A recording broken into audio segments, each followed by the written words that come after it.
Friends, நான் உங்கள் கஸ்தலை முகமது. இன்றைக்கி பார்க்க வர வீடியோ என்னென்னா, ரியல்மி நார்சோங்க. ரியல்மி நார்சோ 30 இந்த மாடல் தான் டிஸ்பிளே சேஞ்ச் பண்ண பண்ணியிருக்காங்க. நான் என்ன காம்போ வாங்கி போட்டிருக்கேன்னு செக் பண்ணி பாருங்கள். அவ்வளோதாங்க. ப்ரௌன் யூனிவர்சல் வெர்ஷன் QZ 6.0 சூப்பராக இருக்குங்க அந்த model quality. Display combo fit பண்ணிட்டேன்.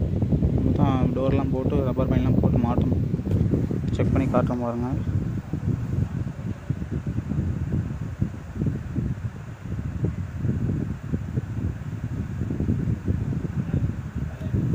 ஆனாச்சு பாருங்கள் ஃப்ரெண்ட்ஸ், பக்காவாக இருக்கும் ஃப்ரெண்ட்ஸ். இந்த டிஸ்பிளே குவாலிட்டி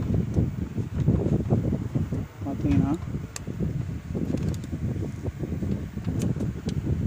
அப்படியே இருக்கு பாருங்கள். ஒரிஜினல் ஈக்குவலாக சேமாக